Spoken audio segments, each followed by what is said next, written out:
안녕하세요. 예, 오늘 수요일,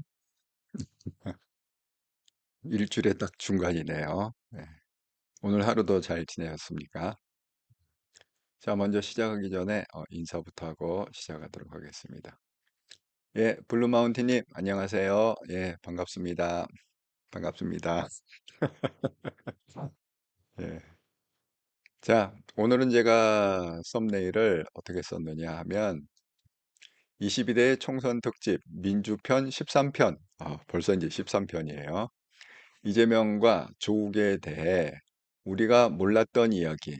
여러분도 아마 이거 들으시면, 오늘 방송 들으시면 아마 깜짝 놀라실 거야.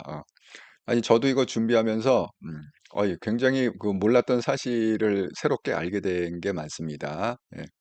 그래서 여러분도 아마 잘 몰랐던 이야기일 것이다. 제가 한번 또 미리 말씀을 드립니다. 예, 한동훈은 뭐라고 그랬느냐? 저는 그렇지 않습니다. 예, 이렇게 얘기를 했습니다. 예,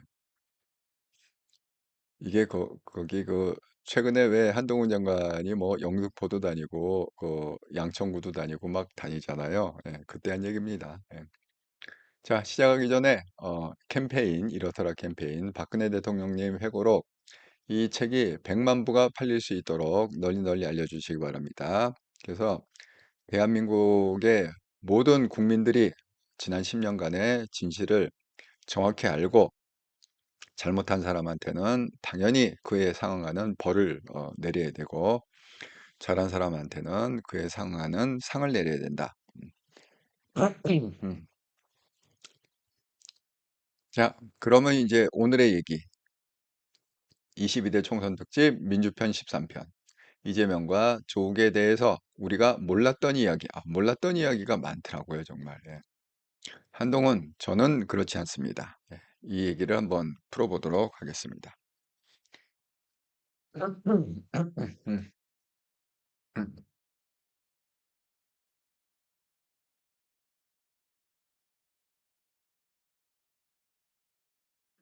음.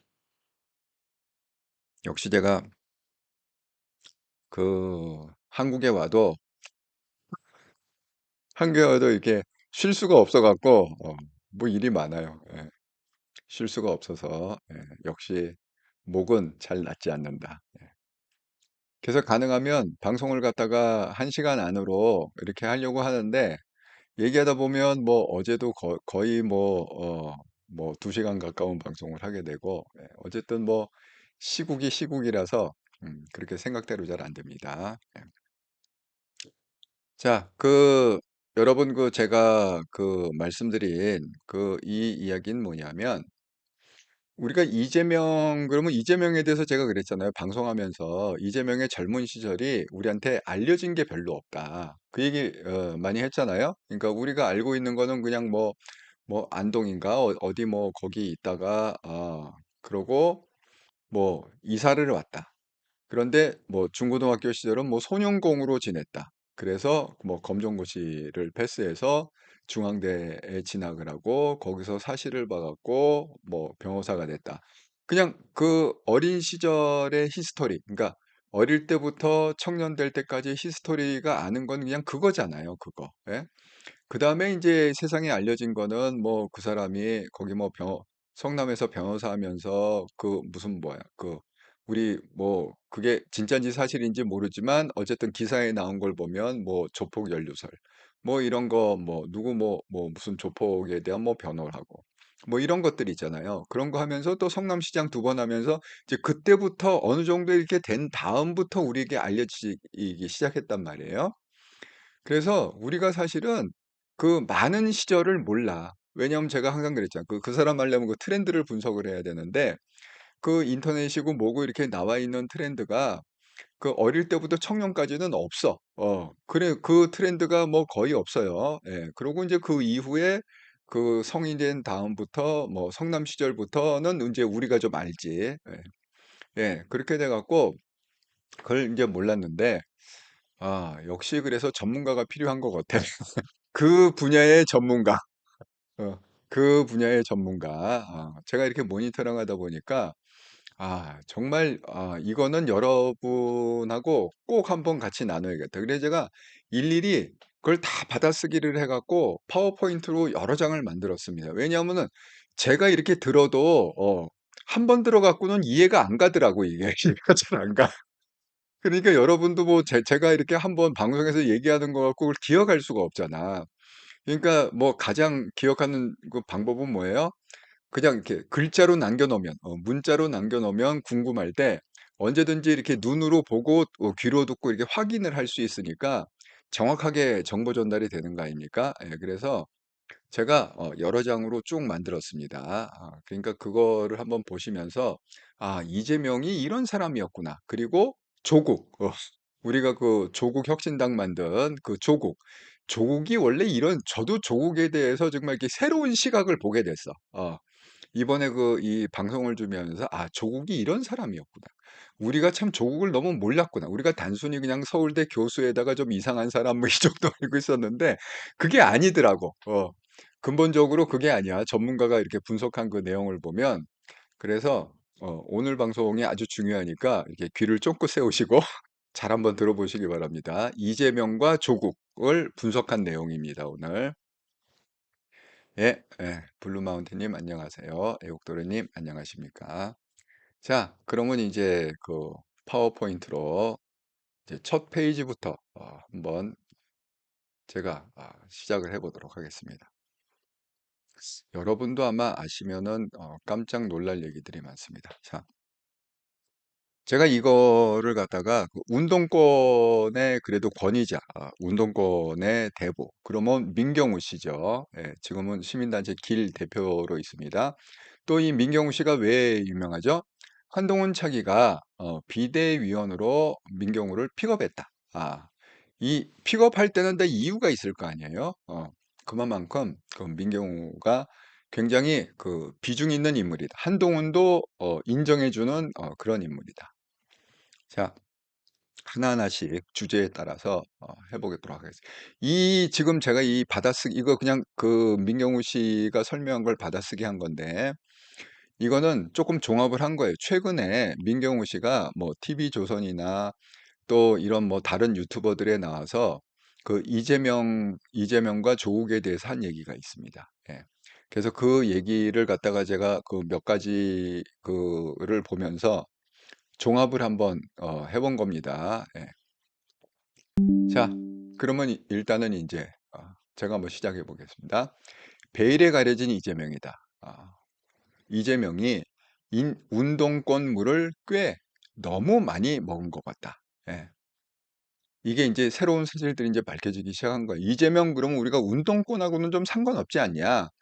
이렇게 족보가 없지 않냐." 이렇게 생각했는데 그게 아니라는 거야. 운동권물을 꽤 너무 많이 이 강조가 이렇게 들어갔어요. "꽤 너무 많이 먹은 것 같다." 이런 겁니다.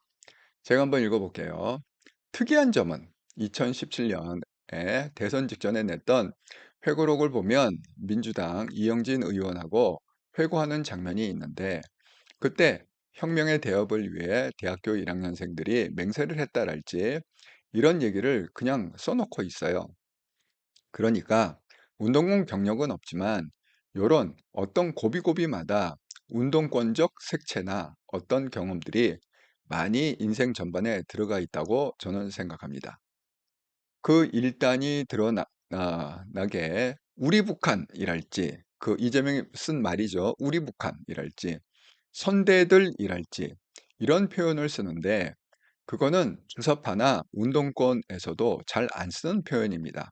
그러니까 옛날 어딘가에서 운동권물을 먹지 않았으면 쓰기 어려운 표현들을 쓰는 것으로 봐서는 이재명 대표를 운동권물을 안 먹었다라고 하는데 저는 인생의 어딘가에서 의미 있는 영향을 받았다라고 보는데 그게 밝혀져 있지 않은 거죠. 그러니까 분명히 그런 사건이 있을 텐데 다만 뭐냐? 우리한테 객관적으로 밝혀져 있지 않은 것뿐이다. 지금 이 얘기입니다. 예. 주변에 운동권스러운 사람들이 많잖아요.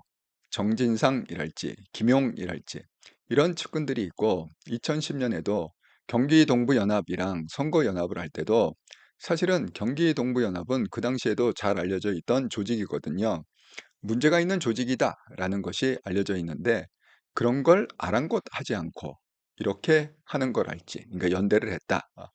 그 얘기입니다. 자, 그다음에 계속해서 지금 베일에 가려진 이재명을 설명하는 거예요. 운동 건물을 꽤 너무 많이 모은 것 같다. 이번에도 초반에 조국신당, 조국혁신당에 대해서는 선거 연합을 하지 않기로 하면서도 진보당에 대해서는 별 그거 없이 한달할지. 그 다음에 또 기억에 남는 건 오정열 의장이라고 있습니다. 한국의 제야운동에 또는 친북 통일운동의 어떤 상징적인 인물인데 거기에 가서 아주 각별한 추도사를 한다랄지 이런 장면을 보면 이건 앞으로 좀 더 밝혀져야 되겠지만 이재명 대표의 성향에 대해서 조금 원래부터 좀 그랬다. 원래부터 좀 운동권스럽다. 이렇게 볼 수 있는 측면이 하나 있는 것 같고 두 번째는 이재명 대표가 민주당 안에서 친문 비명들을 제거하려고 했던 거잖아요. 제거하려고 하는 상황이라면 자기 기반이 위축될 것 같잖아요. 그런 속에서 진보당이나 시민단체를 자기의 지지 기반으로 삼으려는 그런 의도가 작동했다고 저는 봅니다. 정당 합당이나 정당을 하나로 하기보다는 정당 밖에서 진보당이나 시민사회운동은 거리 투쟁에 아주 능하거든요. 그리고 기층 조직이 아주 잘 돼 있습니다. 따라서 정당 밖에서 근데 정치적 영향력은 작기 때문에 거리에서 제도권 밖에서 자기의 지지 기반 우군이 될 수 있고 자기가 그것을 컨트롤할 수 있기 때문에 진보당 시민단체와의 연대는 좀 편하게 봤을 걸로 생각합니다. 이번에 준연동형 비례대표들을 채택하는 과정에서 그런 의도가 비교적 분명하게 드러났다고 생각합니다. 예. 여러분 이렇게 보시면 그 우리가 생각했던 그 이재명 대표가 아니 그 운동권 병력이 없어서 운동권하고 좀 먼 거 아니냐.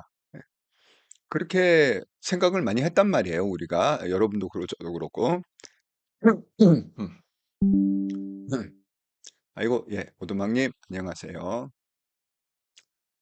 무쏘뿔님, 아이고, 새로운 아이디, 구독과 좋아요로 인사드립니다. 아이고, 감사합니다.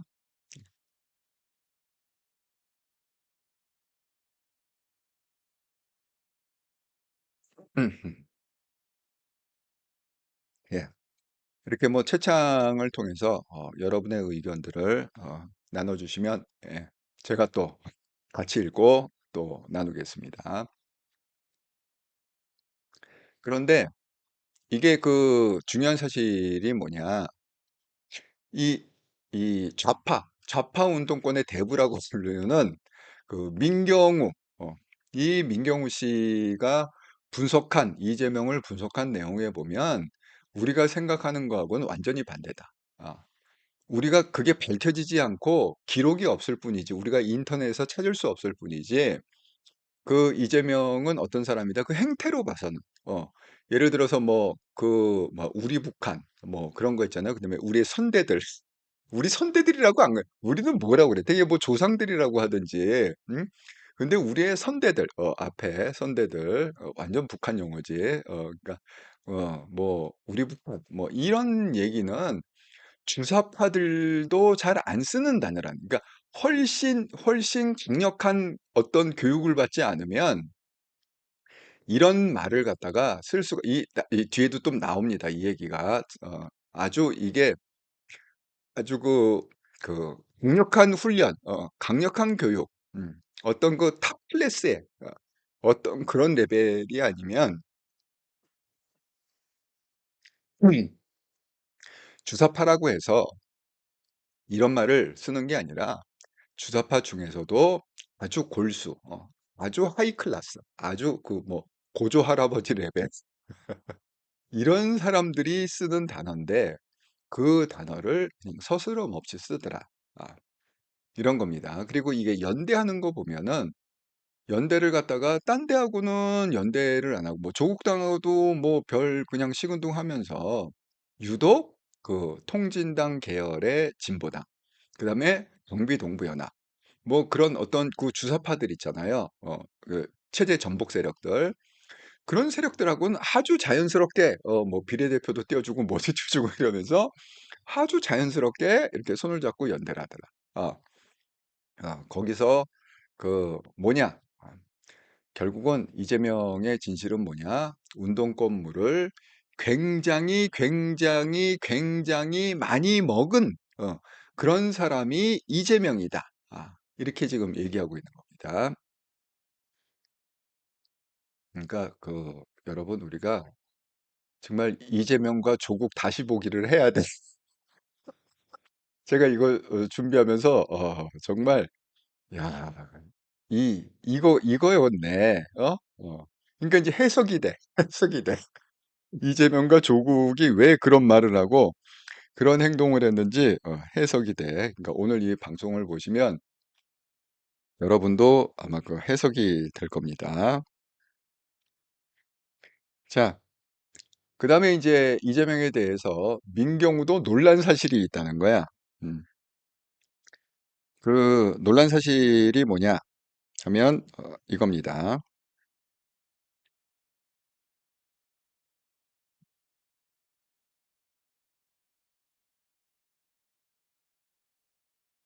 아, 그게 놀랍습니다.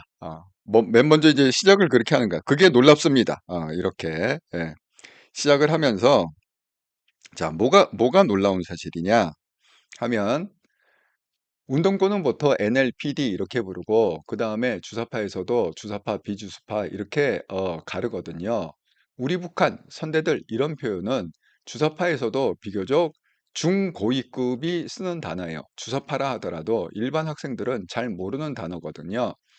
일반적으로도 쓰지 않고 심지어 운동권에서도 쓰지 않는 말을 쓴다는 건 저는 그 말을 듣는 순간 정말로 황당했습니다. 황당하고 놀라웠는데 이재명 대표에 대한 판단을 새롭게 해야 한다. 운동권 물을 먹지 않았다. 이게 아니라 어딘가에서 굉장히 우리가 함부로 얘기하기 어려운 운동권과의 접점이 있었다. 여러분 정말 놀랍지 않습니까? 그 좌파의 그 대명사인 그 민경우 씨가 그 이재명을 분석하면서 이런 식으로 그 얘기를 한다는 게, 아, 저는 정말 깜짝 놀랐어요. 예. 아니, 이게 보통 사람이 그 지금 그 할 수 있는 게 아니잖아요. 예. 그러니까 저희 같은 보통 사람은 이런 분석이 안 되잖아. 왜? 아니, 내가 뭐 좌파에 있었던 것도 아니고, 뭐, 무슨 좌파 연구해갖고 뭐 책이 나온 것도 아니고, 그런 게 아니잖아. 근데 민경우는 어떻게 알아? 자기가 젊었을 때부터 현장에 있던 사람이 좌파의 아주 골수의 현장에 있던 사람이잖아. 그러니까 자기가 히스토리를 너무 잘하는 거야. 그 조직이나 어떤 역사나 이런 걸 너무너무 잘하는데 이 이재명을 분석해 보면 이재명이 보통 사람이 아니라는 거야. 이 주사파도 이렇게 이런 말을 안 써요. 모르는 단어라는 거야. 주사파, 심지어는 주사파까지도 모르는 단어. 이런 거를 알려면 어떻게 하냐면 이 고위급 주사파 중에서도 이게 고위급 아주 탑 클래스의 아주 리더십 그런 사람들이 쓰는 단어라는, 이재명이 지금 쓰는 단어는 몇 개 이제 예를 들었는데, 그래서 우리는 이재명 대표에 대한 판단을 새롭게 해야 된다. 이재명을 그렇게 뭐 운동권하고는 별 상관없는 사람 이런 게 아니라는 거야. 이런 게 아니라 어떤 사람 어딘가에서 굉장히 우리가 함부로 얘기하기 어려운, 여러분 이걸 예의주시하세요. 제가 이거 그대로 받아 쓴 건데 우리가 함부로 얘기하기 어려운, 그러니까 이게 보통 이렇게 뭐 그 학습을 받고 교육을 받고 이 차원이 아니라는 거지. 음. 되게 왜 대학생들이 무슨 동아리니 뭐 농아리니 이런 데 가갖고 뭐 그렇게 그 좌파 교육을 시키고 이 수준이 아니라는 거야. 그러니까 뭐라고 얘기했어? 우리가 함부로 얘기하기 어려운 어떤 아주 특별하고 아주 그런 그 0.00001%에 들어가는 어떤 그런 확률로 우리가 함부로 얘기하기 어려운 운동권과의 접점이 있었다. 이겁니다. 예. 그게 결론이에요. 그 민경우 씨가 이재명을 분석한 결론이 그겁니다.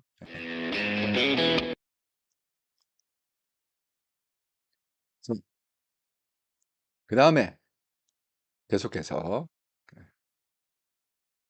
그러니까 이거를 파워포인트를 안 만들 수가 없었어. 왜냐하면 아니 나도 이걸 한번 봐 갖고 이해를 못 하는데 여러분이 어떻게 한번 그냥 귀로 듣고서 어떻게 이걸 기억하겠어요. 그죠? 예, 그래서 제가 오늘 하루 종일 이 파워포인트를 만들었습니다. 예. 자, 그다음에 이제 비례연합에 대해서 또 민경우 씨가 한 얘기가 있습니다. 민경우 씨 말 진보당은 통진당을 거의 계승한 정당이라고 보면 됩니다. 통진당이 해상되고 나서 민중연합당, 민중당을 거쳐서 진보당이 되는데 인적 구성과 강령이 같기 때문에 같은 정당이라고 볼 수 있고요. 주사파 정당이고 그 다음에 새진보연합은 사회민주주의, 녹색 뭐 이런 것들이라서 의제가 급진적이긴 해도 반체제적인 정당이라고 보기는 좀 어렵습니다. 잘 모르실 텐데 시민회의 정치개혁과 연합 정치를 위한 시민회의라는 시민단체들이 있는데 여기에 세 그룹이 있거든요.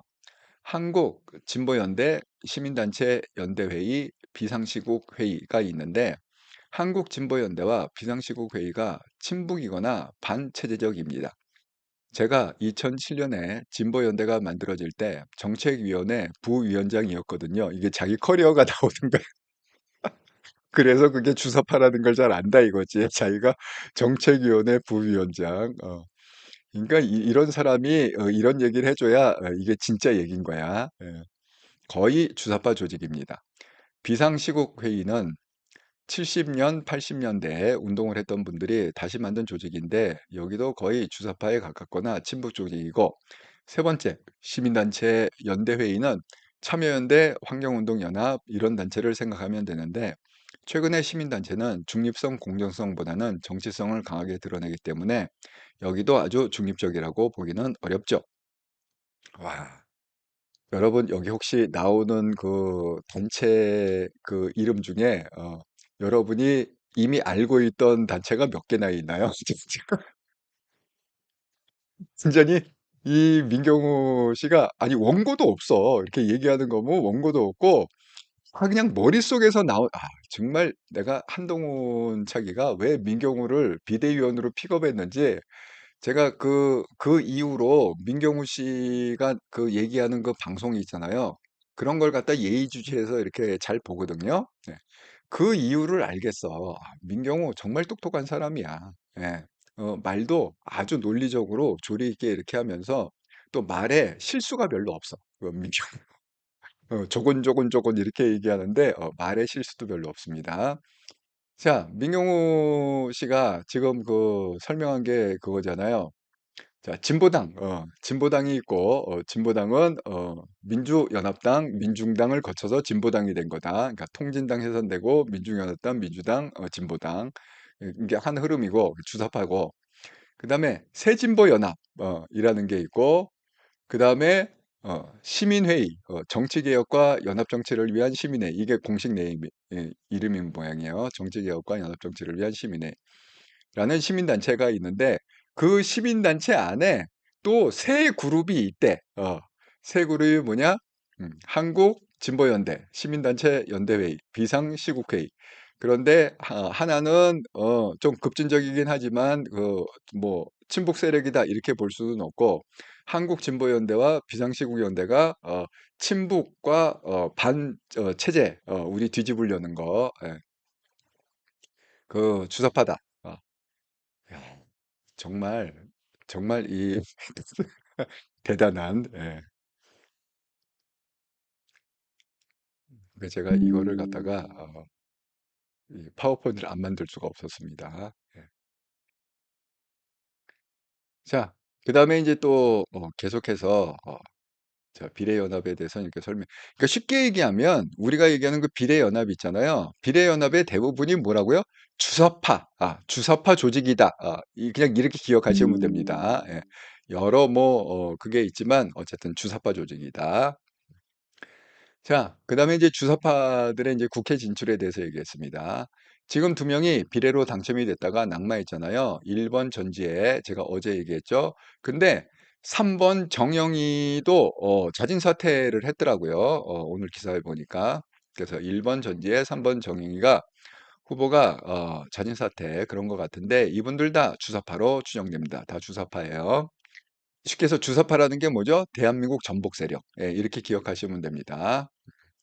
이분들이 물러나고 다른 분을 추천하더라도 그 구조가 살아있다면 다시 주사파의 순도만 달라질 뿐이지 주사파가 당선된다고 봐야죠. 그러니까 제가 어제 설명했잖아요. 사람이 바뀌어도 그냥 그 나물의 그 밥이라고. 예. 그다음에 결의 하나가 왜 유명해졌죠? 예, 일본의 그 전지혜 때문에 전지혜가 결의 하나 대표를 했었답니다. 자, 결의 하나에 대해서 또 설명을 합니다. 민경우 씨가 2003년 그러니까 2000년대 초반에 6.15 선언이 날 때 주사파의 한 부류인 인천파라고 있습니다. 인천파가 중심이 돼서 통일 운동 조직을 만들었는데 하나는 북한 동포독기 운동 같은 것하고 뭐 이거는 할 수 있죠. 두 번째는 반미 반정부 투쟁을 하는데 이게 문제가 됐던 유엔사 해체랄지 한미연합 군사훈련 반대랄지 이런 정치 활동을 하는 건데 그 성향이 생각보다 진합니다. 진합니다. 보통 투쟁하는 게 아니라 진하다는 거야. 홈페이지에 들어가 보시면 식민조국 뭐 이런 얘기가 있어서 그러니까 주사파 조직이라고 볼 수 있습니다. 경기 동부연합하고 또 다른 주사파 조직입니다. 경기 동부연합도 주사파 조직이지만 이 뭐죠? 결의 하나는 또 다른 조직의 주사파다. 이런 얘기입니다.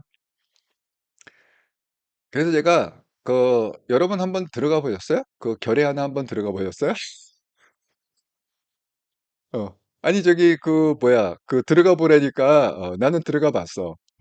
들어가 봤는데 그냥 첫 페이지부터 그 홈페이지 첫 페이지부터 한반도 국기가 한반도 태극기가 없어 거기는.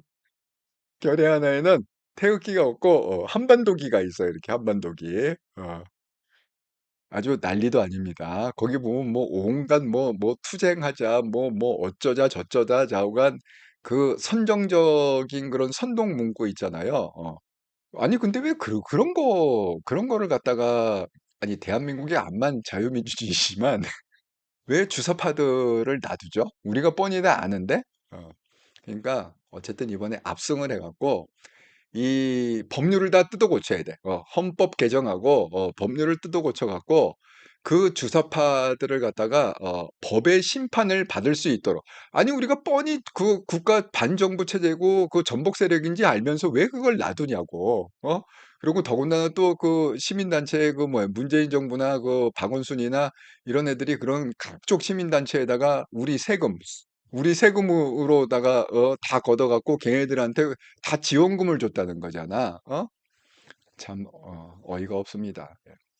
자, 그래갖고 이 지금 그 주사파들 사람은 바뀌어도 또 누군가 지명을 할 텐데 걔도 결국은 주사파라는 거지.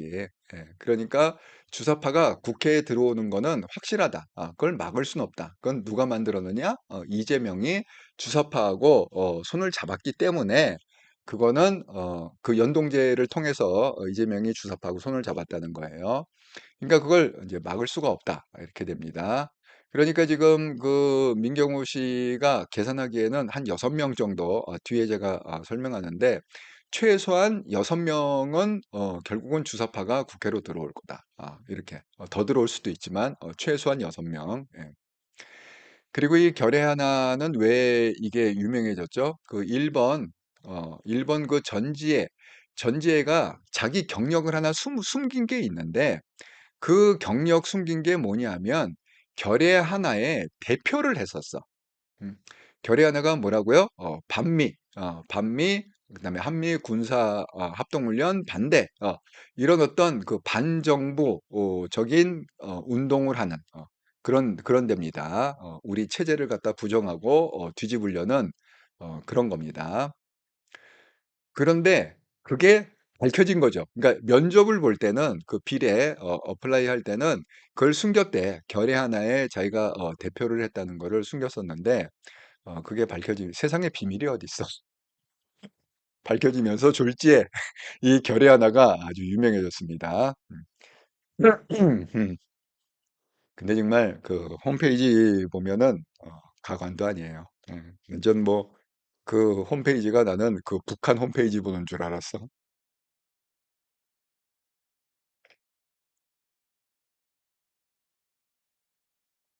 음. 그래서 이번에 우리 4월 10일 날 반드시 압승을 해갖고 법률 개정을 다 해갖고 우리가 생각했던 그런 전복 세력들 그런 애들을 다 잡아들여야 된다. 대한민국에 그런 세력이 존재하게 하면 안 된다. 예. 누굴 위해서? 우리의 아들, 딸들을 위해서, 우리의 손자들을 위해서. 예. 대한민국은 그런 나라를 만들면 안 된다. 반드시 압승해야 된다. 이렇게 말씀드립니다. 예. 자, 그리고 이제 그 다음에 이게 또 요새 굉장히 유행하는 단어 중에 하나가 분자산의 약속이라는 단어가 아주 많이 나옵니다. 이게 아주 보니까 중요하더라고요. 이 분자산의 약속이라는. 제가 한번 읽어보겠습니다. 분자산의 약속. 군자산 정치회합 수련회. 이걸 이제 정확히 얘기하자면 군자산 정치회합 수련회. 90년대 주사파들은 주로 통일운동이나 거리투쟁을 하고 있었거든요. 근데 북한이 개입해서 거리투쟁 대신에 이제 민노당 합법적 제도 정당으로 옮겨가자고 라고 했던 거고 군자산의 약속으로 잘 알려져 있는데 시발은 뭐냐 하면 오정열, 안경호 이 두 사람이 이제 중요해요.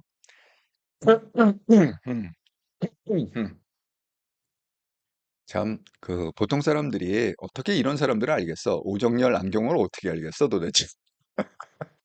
오정열과 안경호 사이의 만남입니다. 이게 시작이라는 거예요.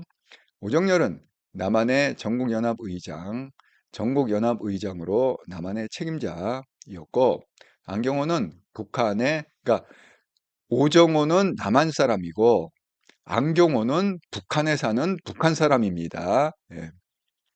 안경호는 북한의 대남 정책을 총괄, 북한의 통일 정책, 통일전선 정책의 핵심, 인 사람이에요. 이 사람이 2000년에 2000년에도 오정열 남한 의장이 합법적으로 방북을 해서 안경호 북한 의장을 만나서 얘기를 하는데 안경호 씨가 북한 사람 안경호 씨가 이걸 지령이라고 볼 수도 있고 지시라고 볼 수 있고 조언이라고도 볼 수 있는데 이렇게 얘기했습니다. 지령인지 지시인지 조언인지 이 암시를 하는 거죠. 예. 있는데 통일운동 거리투쟁 대신에 제도 정당으로 들어가라는 거지. 거리투쟁 해봐야 너희가 영향력이 없으니까 이걸 갖다가 제도 정당으로 들어가고 정치적으로 힘을 가져라. 이렇게 이제 조언을 했다는 거야. 그게 조언인지 지시인지 지령인지는 모르겠지만 예, 그렇게 얘기합니다. 예, 그 민경우 씨가. 음. 그러면서 이제 이런 조언을 일단 조언으로 쓰겠습니다. 가장 약한 거. 딴지 걸리면 안 되니까. 예, 가장 약한 거 일단 조언으로 쓰겠습니다. 한 거고 이에 따라서 전국연합 오정열 의장이 남한으로 내려와서 국제에 있는 주사파들을 다 모아서 2001년 9월 달에 충북 괴산에 있는 군자산에서 정치 회합을 한 거예요. 일종의 정치 수련회를 한 거죠. 그때 호응했던 조직이 경기동부연합, 아주 경기동부연합이 아주 줄기차게 나와. 예. 경기동부연합이 있고 인천파가 있고 이런 거예요. 그리고 나서 이제 각 흩어져서 민주노동당과 민주노총을 2004년에 장악하고 이 접수가 됐다는 거죠. 예. 그 주사파 세력에 의해서 민노총과 그다음에 그 우리가 얘기하는 그 정의당의 전신이죠. 예, 민주노동당. 예. 장악하고 2012년에 이석기 사태가 났고 계속 진보당 활동을 계속해서 지금에 이르는 거죠. 그다음에 인제 얘기했습니다. 민주언론노조 권영길이 시작한 민노당, 아까 그 민주노동당 권영길이 시작했는데 이게 인제 2004 년에 주사파에서 먹힌 권영길은 많이 아는 사람이잖아요. 예. 자, 이런 얘기 이게 군자산의 약속이라는 겁니다. 예. 이게 너무 제가 놀라운 사실이 뭐냐면 그 남한에서 남한에서 이렇게 뭐 그때 뭐 거리에서 데모하고 반정부 활동하고 이런 사람들은 아이디어가 사실 없었어. 아이디어가 없어. 이 거리에서 투쟁하고 뭐 애들 세뇌시키고 이런 것만 할 줄 알았지.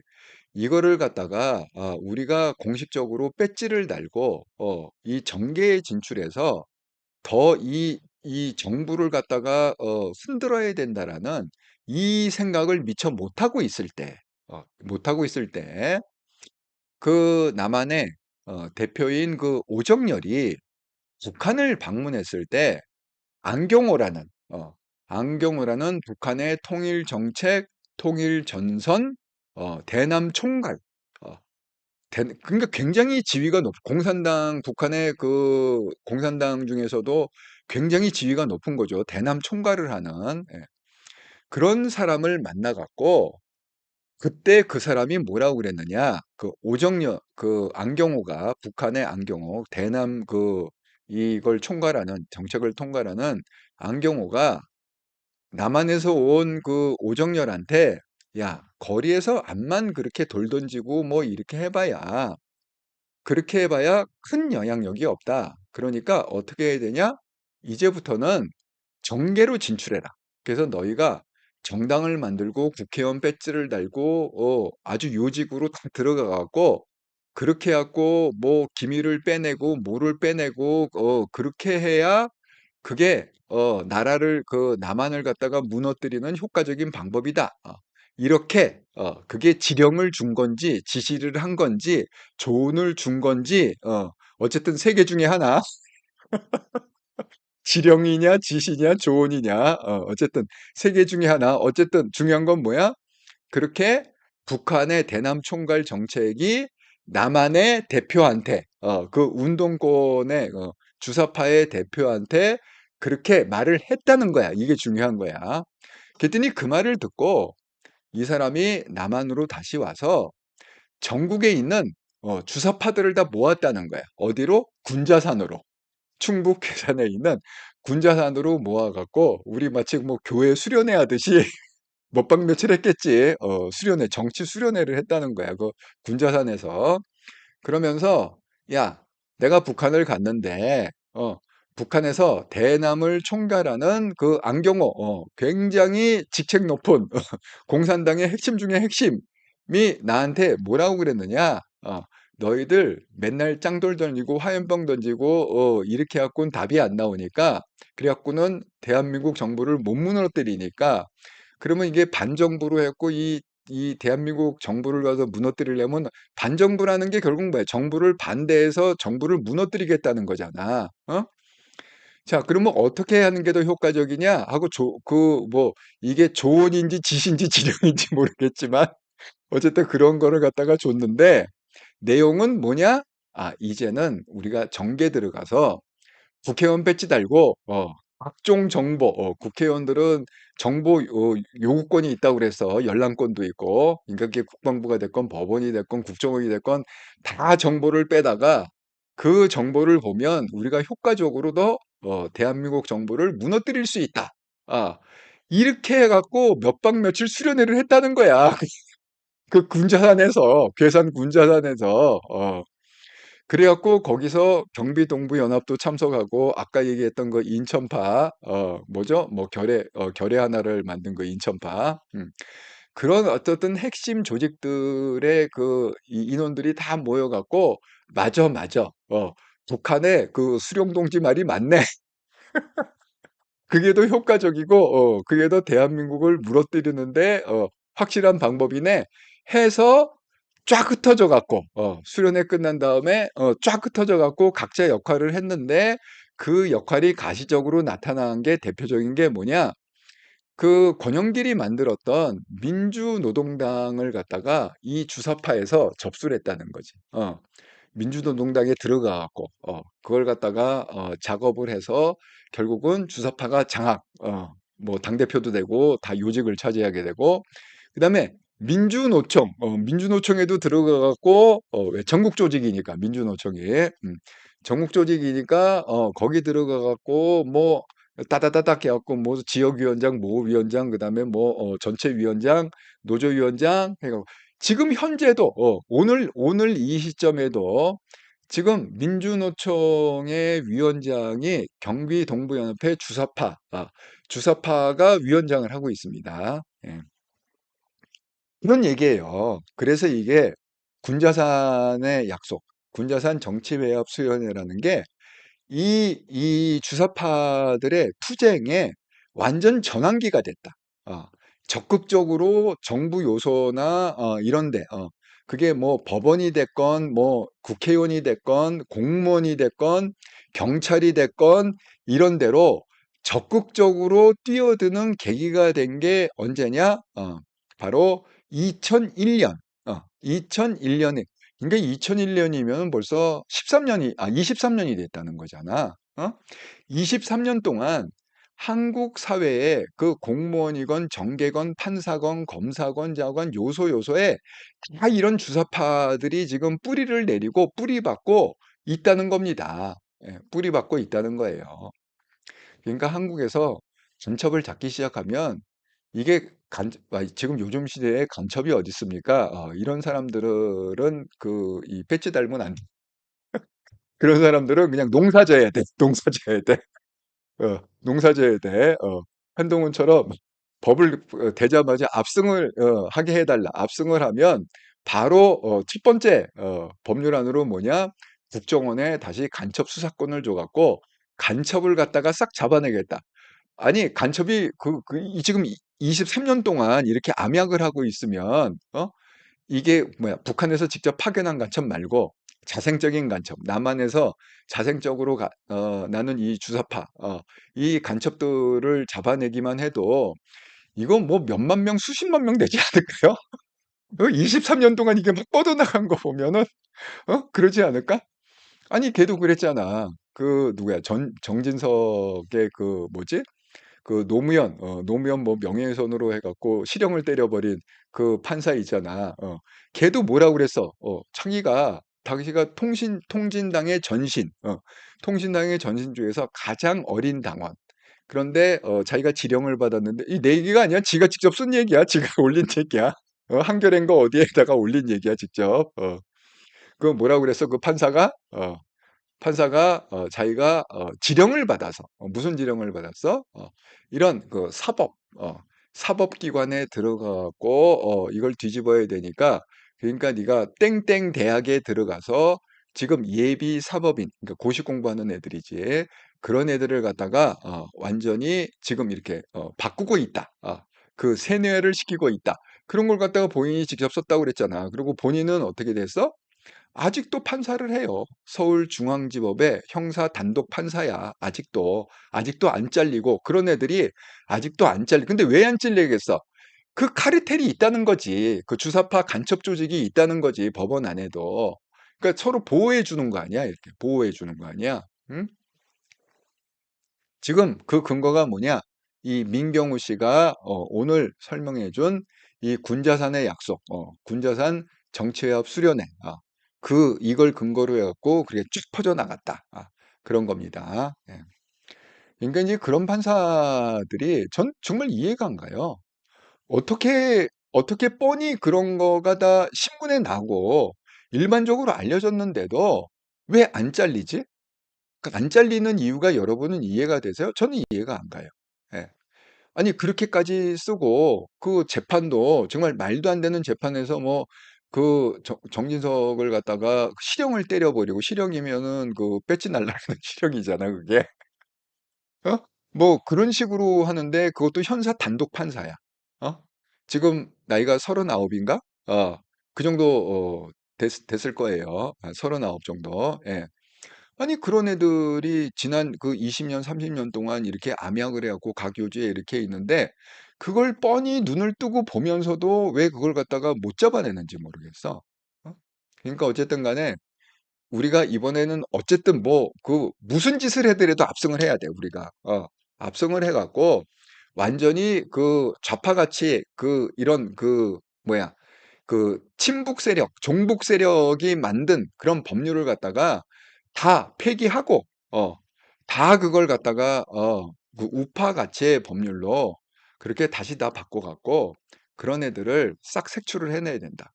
그런 애들이 갈 때는 북한 아니면 감옥이지 뭐. 남한에 있으면 감옥에 있어야 되는 거고 그런 애들은. 아니 간첩이 남한에 있으면 감옥에 있어야지. 그 간첩이 그 감옥에 있기 싫으면 어디 가야 돼? 북한 가든지 자기 고향으로 가든지 그래야 되는 거 아닙니까? 예.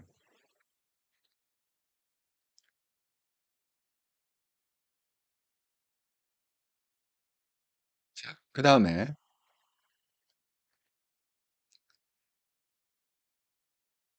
인제 그 민주당의 통진화에 대해서 또 이렇게 얘기를 했습니다. 첫 번째는 진보당이 당선되는 규모가 진보당 3 석, 시민 쪽으로 해서 2 석. 그러면 5 석, 지역구 1석 한다 치면 여섯 최소한 이제 6석 정도는 들어올 것 같다. 이 정도로는 민주당의 통진화라고 보는 게 좀 이런 거라고 생각하는데 어쨌든 의미 있는 정치 세력이 된 거는 분명하잖아요. 두 번째는 제가 볼 때 민주당의 통진화를 받아들인다면 제일 위험한 거는 이재명 대표의 성향인 것 같습니다.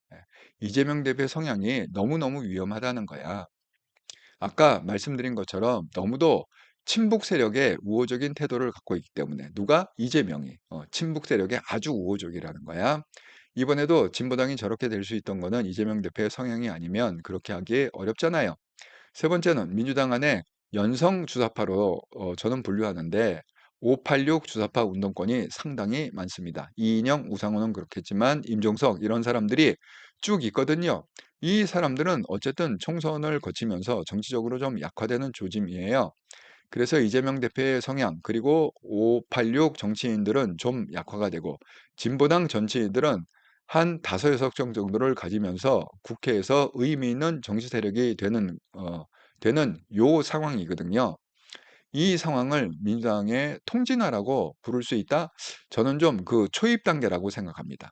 이제 시작하는 단계다. 이게 아주 장악하는 단계는 아니지만 민주당의 통진화를 위해서 지금 그 기초를 닦는 초입 단계라고 생각한다. 문제는 뭐냐? 국회의원의 국정원, 경찰, 검찰, 법원 등 국정기관에 대한 자료 요청권이 심각한 거다. 왜? 다 국회의원이 달라고 그러면 안 보여줄 수가 없다는 거야. 그러니까 그것도 법을 좀 바꿔야 될 것 같아. 우파 그게 되면 아주 핵심적인 거는 그 북한으로 넘어가면 안 되는 거 그런 거는 안 보여줘도 된다. 이렇게 좀 바꿨으면 좋겠습니다. 예. 자 그다음에 이제 이재명 대표가 얼마나 심각하냐 이 얘기를 하고 있습니다. 이재명 대표는 아까 말씀드렸던 것처럼 우리가 알고 있던 제도권 정치인하고 상당히 다른 것 같습니다. 세 가지가 저는 그랬는데요. 하나는 우리 북한을 우리라고 표현하는 게 쉽지 않습니까? 두 번째는 선대들인데 선대들이라는 표현은 잘 안 씁니다. 그러니까 그날 발언이라는 게 입에 익은 대로 이게 중요해. 입에 익은 대로 부지불식간에 나온 거거든요.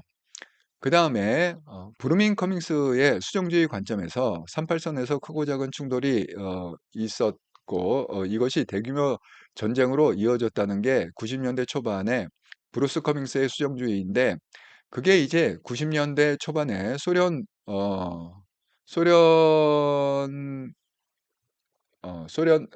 문건 소련 문서 소련 문서 나오고 이러면서 없어졌던 얘기거든요. 그러니까 저 골동품 속에 90 년대 초반에 어떤 그 서랍을 꺼내면 거기에 있던 얘기예요. 근데 그거를 제1야당 대표가 한다는 거는 그 시절에 뭔가 강한 임팩트가 있는 경험이 있었다라고 저는 사실 추정하는 편입니다. 그렇게 보면 사실은 청년 시절에 어떤 감성 생각들이 그대로 가는 편이거든요. 사람들은 주목하지 않는 것 같긴 한데 이재명 대표의 멘트를 보면 그런 얘기들이 많아요. 독도 관련 멘트랄지 한미 군사훈련 멘트랄지 이런 것들이 제가 볼 때는 80년대 중후반을 뿌리로 했던 386의 급진주의를 담은 이야기들이 굉장히 많아서 굉장히 아슬아슬하고 위험한 인물입니다. 결론은 뭐예요? 이재명은 민경우 씨 그 이 좌파의 전문가, 좌파의 대부 민경우 씨가 볼 때는 이재명은 어떤 사람이다? 어, 그 좌파 측면에서 보면 굉장히 많아서 굉장히 아슬아슬하고 위험한 인물이다. 이렇게 결론을 내리고 있습니다. 자, 여러분 보세요. 이 말이라는 게 제가 항상 얘기하죠. 그 사람의 생각을 하려면 어떻게 해야 된다? 그 사람의 말과 글과 행동을 면밀히 분석해 보면 그 사람의 생각을 알 수 있다. 왜? 어, 말과 그 사람의 생각은 어디서 묻어나온다? 말과 글과 행동에 묻어나오기 때문에 그렇다. 제가 이거는 이런 그 패러다임으로 해서 이건 진리입니다. 예. 이런 그 성공의 원리죠. 성공의 원리를 갖고 제가 뭐죠? 많이 분석을 했습니다. 여러분이 잘 아시는 뭐 가세연 해갖고 뭐 김세희 뭐 강용석 김용호 이런 분석도 하고 그다음에 그 뭐예요? 그 윤석열 대통령 따라잡기 해갖고 윤석열 대통령 분석도 하고 한동훈 분석도 하고 뭐 이런 저는 그런 분들을 직접 만난 적은 한 번도 없습니다. 예. 하지만 제가 어떻게 분석이 가능하냐? 유명인들은 그 정보가 떠 있다고 그랬잖아요. 인터넷에. 그러니까 찾아보면 잘 서치를 하고 분석을 해보면 그 사람의 말과 글과 행동, 이거를 분석해 보면 그 사람이 어떤 사람인가 알 수가 있다. 그런데 똑같은 원리로 민경우 씨가 이재명 씨가 하는 그 말과 글과 행동, 이재명 씨가 뭐 책도 써냈고, 이런 나와서 얘기도 하고, 그 여러 가지를 갖다가, 민경우 씨가 분석을 해보니까 입에 익은 대로 부지불식간에 나오는 거기 때문에 그게 진짜 모습이라는 거지. 어? 이렇게 생각해 갖고 뭐 이게 정제된 그거는 그 자기 모습이 아닐 수 있지만 그냥 입에 익은 대로 그냥 이렇게 부지불식간에 나오는 게 정말 자기의 생각이고 그런데 그런 것들을 갖다가 보면은 어떤 느낌이 드느냐? 이재명 씨는 1980년대, 어, 1980년대의 그 어떤 그 좌파 운동권 패러다임, 1980년 중후반을 뿌리로 했던 그 386 세대, 386 세대의 그 급진주의적인 그런 패러다임을 아주 강하게 갖고 있다는 거예요. 아주 강하게 갖고 있어 갖고 그러면 이재명에 대한 어떤 그게 결론이 뭐냐? 굉장히 아슬아슬한 사람이라는 거. 어디로 튈지 모르는 굉장히 아슬아슬한 사람이고 굉장히 위험한 인물이다. 이재명은 굉장히 위험한 인물이다. 이렇게 지금 얘기하고. 그러니까 우리가 단순히 생각했던 이재명이 자기 방탄이고 뭐 그거는 우리가 가시적으로 보이는 거고 자기 방탄 그것뿐만이 아니라 이재명 씨의 어떤 생각 자체가 굉장히 좌파적이고 굉장히 어떤 주사파 중에서도 탑 클래스의 패러다임을 갖고 있고 주사파라는 건 뭐죠? 정부 전복 세력이라고 그랬습니다. 예. 대한민국의 전복 세력. 그 대한민국의 전복 세력의 그냥 보통 그런 게 아니라 그러니까 일반 직원이 아니라 CEO 레벨, CEO 레벨의 아주 탑 클래스의 그런 부류에서 뭔가 우리가 알지 못하는 그런 접촉점, 그게 교육이 됐건 뭐 세뇌가 됐건 제가 우리가 상상할 수 없는, 우리가 쉽게 예측할 수 없는 그런 어떤 중요한 접점이 있었던 게 아니냐, 이렇게 자기는 지금 분석하고 있다. 이렇게 말씀을 드립니다.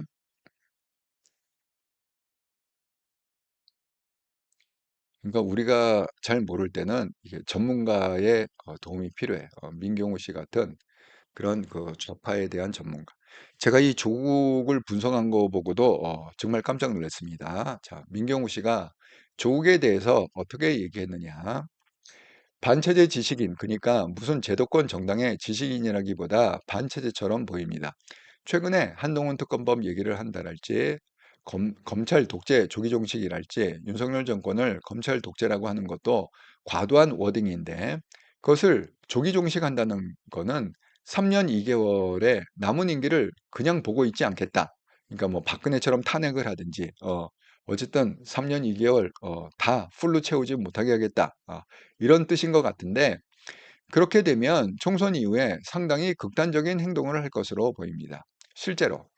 그러니까 제가 볼 때 이재명 대표와 조국의 차이는 이재명 대표는 그래도 현실주의적 정치인으로서의 면모를 갖고 있잖아요.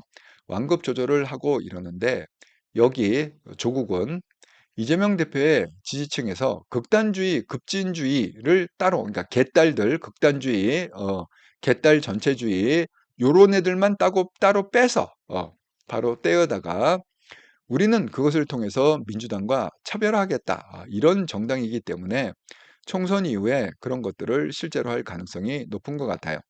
조국이 한국 사회를 총선 이후에 대파란으로 몰고 가지 않을까 생각합니다. 제가 이 얘기를 듣고 정말 깜짝 놀랐습니다. 여러분, 우리가 단순히 생각하는 지금 그 패널들은 조국을 어떻게 지금 얘기하고 있죠? 조국이 저렇게 당을 만들고 그런 거는 그냥 감옥 가지 않기 위한 그냥 면피수단이다. 이 정도 그냥 패널들이 떠들고 있잖아.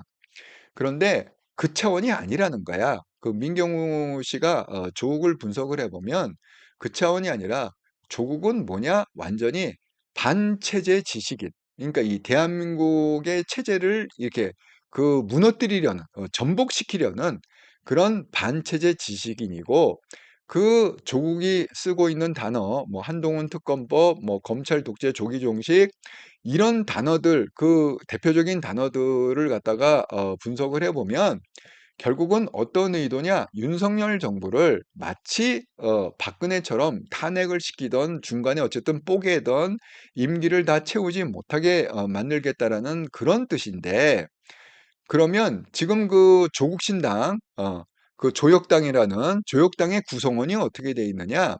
거기는 그 민주당이 지금 이재명의 민주당이 얘기하는 그 개딸 있잖아요. 아주 강성검 그 당원만 띄어다가 그러니까 민주당에는 강성도 있고 강성 아닌 사람도 이렇게 섞여 있는데 지금 그 조역당은 어떻게 구성이 돼 있느냐 하면 그냥 강성이 아닌 사람은 하나도 없고 그냥 개딸만 있다는 거야. 쉽게 얘기하면. 개딸만. 아주 극단주의, 급진주의 당원들도 거기 모인 애들은 그 우리가 아는 그뿐만이 아니라 그 구성원, 조역당을 이루고 있는 그 구성원은 다 급진주의고 극단주의만 모아갖고 우리가 민주당보다 훨씬 더 센 조직이다 이렇게 차별화를 두고 있다는 거지. 지금 그렇게 얘기하고 있는 겁니다. 그래서 총선 이후에 거기서도 이제 국회의원이 좀 나오고 그럴 거 아니에요? 비례대표로.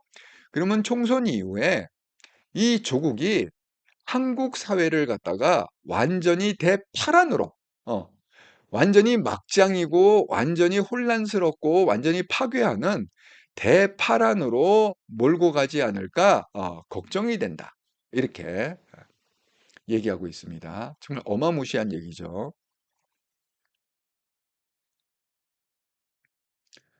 아니 제가 이 조국에 대한 분석을 보고 너무 놀랐어. 정말. 아.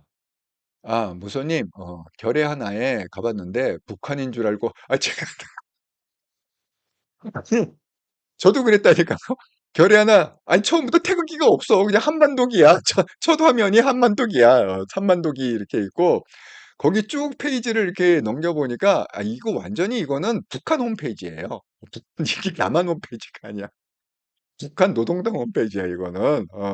이건 말도 안 돼. 아니 그런 게 어떻게 뻐젓이 대한민국에서 그런 홈페이지를 허락을 하며 그게 허용이 되며 그런 홈페이지를 띄운다는 게 어떻게 그게 허용이 되며 어떻게 그런 가치관과 그런 운동을 하는 투쟁을 하는 이 대한 정부를 전복하려는 그런 세력들이 뻐젓이 결의 하나라는 사단법인 뭐 결의 하나라는 그 시민단체 결의 하나라는 그 이름으로 어떻게 존재할 수 있냐는 거야. 이 대한민국 땅에. 저는 그게 너무 이해가 안 가요. 예. 그래서 그러면 왜 그걸 갖다가 못 잡아들이느냐? 분명히 법에 그렇게 안 돼 있기 때문에, 법에 그 여건이 안 맞기 때문에 그걸 못 잡아들일 거란 말이지. 그러니까 이번에 압승을 해갖고 완전히 법을 뜯어 고쳐야 돼. 뜯어 고쳐서 이 주사파에 주자가 들어가는 애들은 절대 대한민국에 그러니까 둘 중에 하나 선택하라고 그래야지. 감옥에 가든지 아니면 북한으로 가든지. 예. 그렇게 해야 됩니다. 예, 애나이저님, 오늘도 수고 많으세요. 울셀러크 알파, 브라보, 잘 지내기 바랍니다. 예, 잘 지내고 있습니다. 조국, 절대 안 되는 사람이, 조국이 제가 완전히 새로 봤어. 이게 단순히 무슨 뭐, 시험지 바꾸고 뭐, 조작하고 이 차원이 아니야, 지금 조국이. 그 차원이 아니에요. 아주 어마무시한 사람입니다. 그 다음에 이제 조국에 대해서 또 얘기한 게 있어요. 야, 이 얘기뿐만이 아니라, 자, 너무 내가 놀랬어. 아예 대놓고 조국과 주사파는 뿌리가 같다는 거야. 조국 이퀄 주사파라는 거지. 민경우 씨가 아예 그냥 단언을 했습니다. 조국과 주사파는 뿌리가 같다. 자, 뭐라고 그랬느냐? 조국과 통진당 종북 세력은 이념적으로 꽤 가깝다고 생각합니다. 통진당하고 똑같은 게 조국이라는 거야, 지금. 그러니까 뿌리가 같습니다. 뭐가 뿌리냐 하면 70년, 80년의 반체제, 80년, 90년대의 친북, 종북 주사파를 뿌리로 해서 한쪽은, 이 한쪽이라는 건 통진당 세력은 그거를 체계적으로 발전시켜 지금도 유엔사 해체하고 있는 거고, 여기 조국은 추상적이지만 민족, 조국, 무슨 평화 이런 얘기를 하는 거라서 뿌리가 같기 때문에 반체제적이지만 대단히 친북적이라고 생각합니다. 이 사람들이 그러니까 조국 얘기하는 거예요. 조국 그 지금 모인 조혁당에 모인 이 사람들이 미국 얘기를 하기가 부담스럽기 때문에 일본 얘기를 주로 하지 죽창가랄지 한일전이랄지 이런 얘기를 하거든요. 근데 그 한일전이라는 게 민족적 차원에서 나온 거라기보다는 반미, 반일, 반외세라는 70년대, 80년대 그 어떤 기본 뿌리에서 나온 거기 때문에 다분히 반체제적이고 친북적이죠. 이게 너무 충격적이야. 음. 이 결론이 여러분 우리가 죽창가 얘기하면 우리가 맨 먼저 생각나는 게 뭐죠? 죽창가 그러면 민족주의, 반일 감정 이거 생각나잖아. 민경우 얘기는 그게 아니라는 거예요. 민경우는 지금 그 얘기하는 게 단순히 지금 그 차원에서 조국이 죽창가 얘기하고 이러는 게 아니라 그 한일전이라는 게 민족주의적 차원에서 나온 게 아니라는 거지. 이 전문가의 그 민경우의 그 좌파의 그 대부가 되는 그 민경우의 그 시각에서 분석을 해보니까 조국이 얘기하는 지금 뭐 한일전이라든가 뭐 죽창가라는 게 단순히 반일 감정이나 민족주의적에서 차온 게 아니라 그 뿌리가 뭐냐? 그 뿌리는 70년대, 80년대에 운동권이 갖고 있던 반미, 그 다음에 반일, 반외세, 예, 반외세, 거기 그 뿌리에서 나온 거라는 거예요. 그러니까 결론이 뭐냐? 결국 조국은 주사파하고 뿌리가 같다. 아, 그래서 반체제적이고 친북적이다. 조국이 친북적이다. 이걸 잊지 마세요. 예, 이 전문가의 얘기야, 평가가. 조국은 친북적이다. 조국은 반체제 인사다. 대한민국을 전복시키려는 세력이다. 이 얘기입니다. 그러니까 제가 어제 얘기했죠. 이 순진한 사람들이 그런 조국 그러면 뭐라고 그래? 불쌍하다고. 조국 불쌍하다고. 아니 도대체 공부 좀 하자고. 아니 조국 불쌍하다 그래 그냥 아무 생각 없이 찍을 거 아니야 거기. 조국당 찍을 거잖아. 그러면 결국 그 누굴 찍는 거야? 김정은 북한 찍는 거야 쉽게 얘기하면. 여러분 이거 전파를 해주세요. 이거 복음입니다. 예, 주변 사람들한테 조국당을 찍으면 우리는 북한 찍는 거다 이렇게 얘기하세요. 지금 이 얘기가 나오잖아, 지금. 뭐야, 그 좌파의 대부, 좌파의 대부 민경호가 조국은 친북이다, 이렇게 얘기하잖아. 친북, 종북, 조국은 뭐야, 반체제 인사다. 대한민국의 그 체제를 부정하고 대한민국을 갖다 전복시키려는 세력이다. 그게 조국이라자는 거잖아, 지금. 응? 여러분, 이게, 아니, 정말, 아무 생각 없는 사람 너무 많아. 아니, 제가요, 아니, 물어봤거든. 문재인 찍을 때, 도대체 문재인을 왜 찍었어요? 그랬더니 아줌마들이 문재인이 잘생겨서 찍었대. 아니, 문재인 잘생겼어? 아줌마들이 보면 잘생겼어? 어느 분이, 어느 분이 뭐, 윤석열 대통령하고 한동훈 볼 때 자기는 윤석열 대통령 타입이라고, 뭐 좀 이렇게 아저씨 같고 퉁퉁하고, 이런 분 좋아한다고 그러지만은, 아니, 도대체 아줌마들의 성향이 그런 거야? 그래, 문재인 스타일을 좋아하는 거야? 이렇게 퉁퉁하고, 어? 이런 분 좋아해? 문재인을 잘생겼다고 생각하시는 거야, 지금 여러분? 어? 어이가 없습니다. 예. 그럼 조국도 지금 잘생겼다고 생각하는 거야? 어? 뭐 이렇게 머리 이렇게 넘기면 멋있다고 생각하는 거야, 그게? 조국이 불쌍해? 뭐가 불쌍해? 지금 떼돈 벌고, 아니, 조국이 재산이 지금 뭐야, 뭐 60억인가 70억인가 그렇다며, 신고한 것만, 아니, 근데 뭐가 불쌍한데 도대체? 정경심은 뭐야? 그냥 감옥에 들어가서 돈 벌었잖아. 뭐, 무슨 뭐? 그 감옥에 들어갈 때 돈 넣어주는 거 뭐지? 그걸 갖다 또 그거 막 이렇게 몰려갖고 후원해주고 막 감옥에 안에, 영치금을 갖다가 후원해줘갖고 그걸 갖다가 뭐 2억 넘게 그 영치금을 어떻게 감옥 안에 들어가서도 연봉 1억은 벌어? 2년 동안 연봉 1억씩 교수 월급보다 더 많은 것 같아.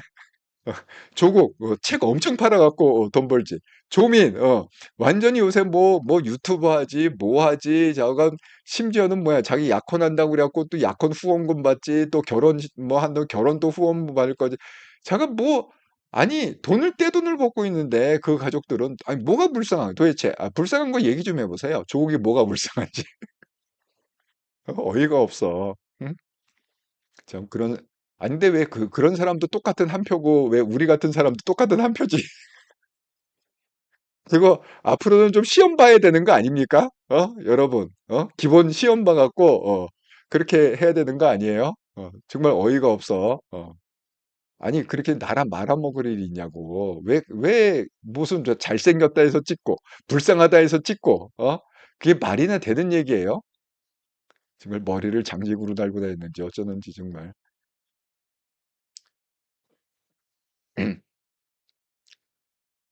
예.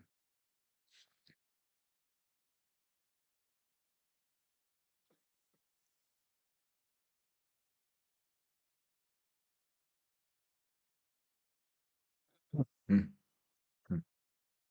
아이고, 예. 방송을 서서히 이제 종료할 때가 됐네. 목이 잠겨갖고. 예, 에나이저님, 조국 절대 안 되는 사람이네요. 예. 정말, 최소한 이 방송을 보는 사람이라도, 절대 조국 제국은 안 됩니다. 예. 민주당 조국. 우리는 뭐예요? 윤석열 대통령님과 한동훈 책임. 이용캐너시스님, 옳소. 북으로 보내면 좋겠습니다. 예. 아니, 거기가 좋으면 글로 가야지. 아니, 말이 종북이잖아. 친북이잖아. 그러면 친구 찾아가. 친구 찾아가라고. 왜 여기 있어 도대체? 난 이해가 안 가. 왜 여기 있는 거야 도대체? 친구 찾아가라고 북한으로. 응? 아이고 정말. 예, 블루마운틴님, 죄인인가? 뭐가 잘생김 어이가 없. 저도 어이가 없. 그 말 듣고 정말 정말 아줌마들 취향 참 독특하다는 했어. 그때 내가 물어봐 문제 막 선거할 아니 도대체 왜 문제를 찍는 게 잘생겨가지고 찍었대. 그래서 참 아줌마들 취향도 정말 독특하시네. 그랬어. 어. 겉으로 얘기는 못하고 속으로. 예. 예, 에나이저님, 조국은 친북주의자, 반체제 지식인이고 대한민국을 전복하려는 자로 이 당을 찍으면 북한을 지지하는 거라는 거 모두에게 알립시다. 예, 맞습니다. 그러니까 제가 이렇게 방송을 갖다가 정말 많은 시간 투자해 갖고 이렇게 준비를 했잖아요.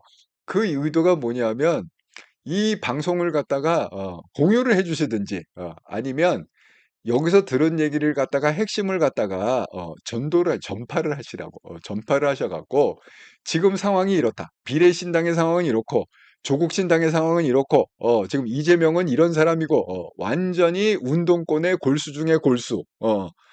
우리가 그게 세상에 알려지지만 않았지 이 민경호 이 운동권의 대부가 볼 때는 완전히 이재명은 이 운동권의 골수 중의 골수다." 마찬가지로 조국도 뭐냐? 완전히 주사파 하고 뿌리가 똑같다. 이 대한민국을 체제를 전복시키려는 완전 그런 세력이다. 그걸 갖다가 명확하게 친북 세력이다. 조국 명확하게 전달을 좀 해주시기 바랍니다. 블루마운틴님 불쌍하게는요. 제가 더 불쌍합니다. 아니 잘 먹고 잘 살 뭐가 불쌍해 정말. 나 이해가 안 가. 조국 불쌍하다고 그러는 게. 예. 내 돈을 벌고 있는데 뭐가 불쌍한지 모르겠어. 그리고 지금은 또 조국 그러면 또 당대표, 당대표. 언론에서 지금 당대표, 당대표, 조국 대표라고 부르잖아. 아이고, 어이가 없습니다. 예. 자, 그래서 이제 그 마지막으로 그 민경우 씨가 자, 그러면 우리가 이제 총선이 28일 남았습니다. D-28일인데 현재 판세가 어떻고 우리가 어떻게 이 28일을 잘 대응해야 되냐? 이 질문에 대해서 민경우 씨와 친 이재명 공천 파동이 상당 기간 계속되면서 국힘 우위의 국면이 조성되다가 공천 국면이 마무리되고 조국 혁신당이 나오면서 대체로 1대1 대치 국면으로 복원되었다고 생각합니다. 그럼에도 불구하고 유리한 거는 이재명 공천 국면이 오래되니까 중도층이 상대적으로 국힘 우위로 돌아선 측면이 하나 있고, 그러니까 제가 그랬죠. 3분의 1은 죽으나 사나 죽으나 사나 그 좌파 3분의 1은 죽으나 사나 우파 이제 중도층을 누가 갖고 오느냐 문제인데 이 민경우 씨의 견해는 이 뭐죠 공천 국면에 하도 죽을 써 갖고 결국 중도층이 상대적으로 국힘 우위로 돌아선 측면이 있다. 그 다음에 민주당 공천 파동 때문에 민주당이 3분되었다. 세 개로 쪼개졌다고 생각해요. 3분됐다는 건 친명이 한 그룹이 있고 그 다음에 친명 비문 그룹이 이게 넓게 포진돼 있고 개혁신당 뭐 이런 것까지 다 포함해서 그 다음에 세 번째로는 조국 혁신당이 나왔기 때문에 그렇다. 승부는 이제부터라고 볼 수도 있는데 상대적으로 국힘 우위의 국면이 계속된다고 생각합니다. 한 달 남았기 때문에 국힘 우위에서 한 달간을 잘 운영하는 게 좋지 않을까 이렇게 생각합니다. 이 얘기가 뭐냐 하면 그 민경우 씨가 보기에도 그 국힘이 그러니까 쉽게 얘기하면 한동훈 비대위원장이 승기를 잡았다 이거야. 승기를 잡았다. 그 승기를 잡은 거는 두 가지죠. 그러니까 그 이유는 뭐냐? 12월 26일 날 정말 다 쓰러져 가는 거의 희망이 없던 국힘을 갖다가 한동훈 그 이 비대위원장의 그 탁월한 리더십과 정말 대의를 품은 그런 준비된 리더 그런 걸로 인해서 그 탁월한 능력으로 인해서 다시 이렇게 세웠다. 두 달 반 동안.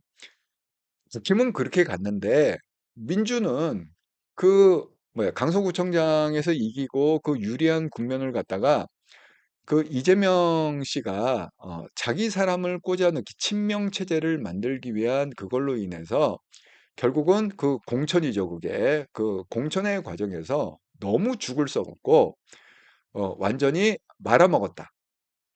그래서 그 결과 어떻게 됐느냐? 결국은 좌파는 지금 그 우파는 하나고 국힘 하나로 똘똘 뭉쳐 있고 좌파는 지금 3등분이 됐다. 하나는 친명 위주의 민주당. 그다음에 또 하나는 뭐야? 비명과 친문. 지금 비명과 친문은 뭐 민주당에도 좀 있지만 지금 뭐 이낙연 이런 것도 다 이제 똑같습니다. 그다음에 이제 개혁신당에도 그 이준석만 그렇지 그 나머지는 뭐 조홍천이니 뭐 이런 사람들은 또 다 민주당에서 나간 사람들이잖아. 그러니까 이제 그런 걸로 또 비명 친문으로 쪼개지고 그다음에 또 세 번째 그룹이 뭐냐? 거기에 그 조국의 혁신당이 있다. 그래서 좌파는 이렇게 세 개. 그러니까 송영길의 무슨 소나무당인가 이건 끼지도 못한 거지. 아무 영향력이 없는 거야. 끼지도 못했어. 그래서 좌파는 세 개로 쪼개졌고 국힘은 한동훈 체제하에 하나로 똘똘 뭉쳐 있다. 그러니까 지금 아직까지도 국힘이 우위라는 거야. 국힘이 우위에 있으니까 말실수하지 말고 괜히 엄한 얘기하지 말고 그랬습니다. 뭐 축 당선 뭐 미리 축하 이런 짓 하지 말고 제가 어제 얘기요. 뭐 박덕음인가 완전히 이 정신 나간 사람이 있다고. 자, 그래갖고 그거를 잘 관리해 나가면 한 달간만 잘 관리하고 그러면 국힘이 승리할 수 있다. 이제 이렇게 결론을 내린 겁니다. 자, 그래서 이제 여기에 대해서 한동훈 차기 제가 오늘 타이틀을 그렇게 잡았죠. 예, 한동훈 차기가 국힘을 평가한 그게 있다. 그게 이제 오늘의 결론이에요. 예, 평가와 각오. 자, 결론을 얘기하기 전에 지금 이렇더라 시즌2 키워드가 스몰 자이언트라고 그랬습니다. 그러니까 여러분 모두 스몰 자이언트가 되셔서 여러분의 인생에 반드시 성공하시기 기원하겠습니다. 자, 여러분의 소원과 후원의 마음을 담아 감사드립니다. 기브앤테이크 원리에 따라 받은 만큼 드리겠습니다. 분기별로 두 분씩 개인 컨설팅 해드리겠습니다. 구독 후원 계좌로 가장 많이 후원해 주신 분, 슈퍼챗 슈퍼스티커 멤버십으로 가장 많이 후원해 주신 분, 매 분기마다 총 두 분을 선정해서 제가 개인 컨설팅 해드리겠습니다. 1, 2, 3 이렇게 통계를 내서 그러고 보니까 지금이 3월 달이네. 예, 얼마 안 남았네요. 그죠? 예, 1, 2, 3. 예, 4월 초에 두 분을 제가 발표를 하겠습니다. 예. 자, 그 윤석열 대통령님 채널과 유니크 채널이 있는데 이 채널의 구독자들이 1,000만 명이 될 수 있도록 널리 널리 알려주시기 바랍니다. 지난 한 주간 후원 정말 감사드립니다. 구독 후원 계좌, 기업은행 계좌로 후원해 주신 분 김재영님, 이영숙님, 오두막님, 카우보이 세부님, 스마일님, 야고님, 이명남님 감사합니다. 슈퍼챗 슈퍼스티커 슈퍼생드로 후원해 주신 분 스텔라님 감사합니다. 또 멤버십으로 후원해 주신 분 믿음이 등급 제가입 라비님 LH님 감사합니다.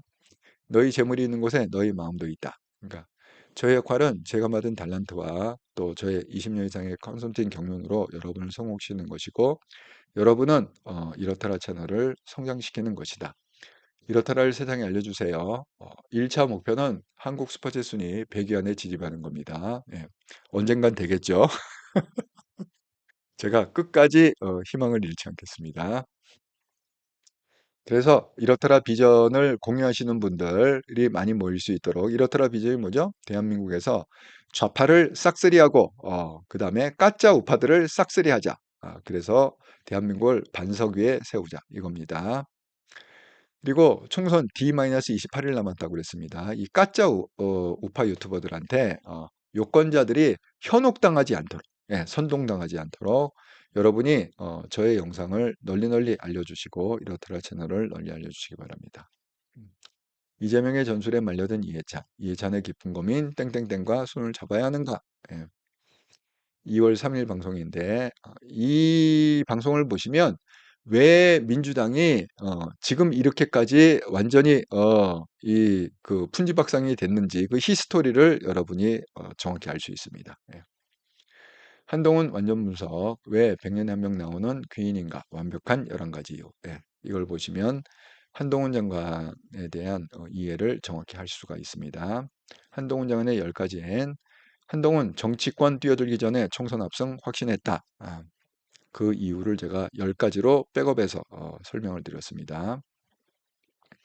22대 총선 전망 한동훈의 국힘 압승 후 제1당으로 될 것이다. 또 이재명의 민주당 쪼개진 후에 90명 이하의 제2당으로 될 것이다. 2월 27일 방송입니다. 자, 복잡한 현대인의 삶, 우리가 생각하는 핵심 요소들, 인생에는 정답이 없다. 내 몸에 맞는 인생이 정답이다. 제가 1년에 4번은 여러분의 그 멤버십 개인 컨설팅 한다고 그랬죠. 이게 첫 번째 컨설팅한 내용입니다. 2시간짜리인데 여러분의 인생에 많이 도움이 될 것 같습니다. 자, 이게 이제 오늘의 결론. 예, 오늘의 레슨입니다.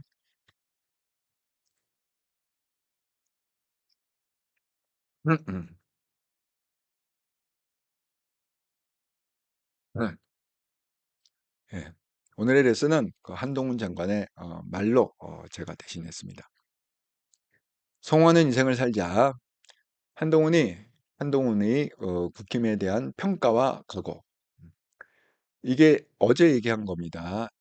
2024년 3월 10일 영등포구 방문 유세에서 연설 중에 이런 얘기를 했습니다. 얼마 전에 이재명 대표가 한 일주일 전쯤에 여기에 왔었죠. 여기 와서 한바닥 욕만 쏟아내고 갔는데요. 그것 가지고 영등포 시민의 삶을 개선시킬 수 없습니다. 저희는 여기서 영등포 시민의 삶을 실질적으로 개선시킬 약속을 하고 그걸 반드시 실천하겠다는 말씀을 드립니다. 그 다음에 또 어제 또 동시에 영등포뿐만이 아니라 양천구에도 방문을 했습니다. 그래서 그때는 또 뭐라고 얘기를 했느냐. 보수당의 정치가 그동안 여러분을 실망시켰던 이유가 있었다고 생각합니다. 그 이유는 싸워야 할 때 몸살이고 싸우지 않았고 이겨야 할 때 무능력했기 때문입니다. 저는 그렇지 않습니다. 우리는 오늘 몸이 다치는 것을 두려워하지 않고 싸울 사람들입니다. 얼마 전에 이재명 대표가 이곳에 온 것으로 알고 있습니다. 그분은 권력은 잔인하게 쓰는 것이라고 말했습니다. 저는 거기에 동의하지 않습니다. 여러분, 저는 권력은 시민을 위해 쓰는 것이라고 생각합니다. D-28일 널리 널리 매일매일 복음을 전파하자. 한동훈을 믿자. 그의 방향을 믿고 그의 전략을 믿고 똘똘 뭉쳐서 압승하자.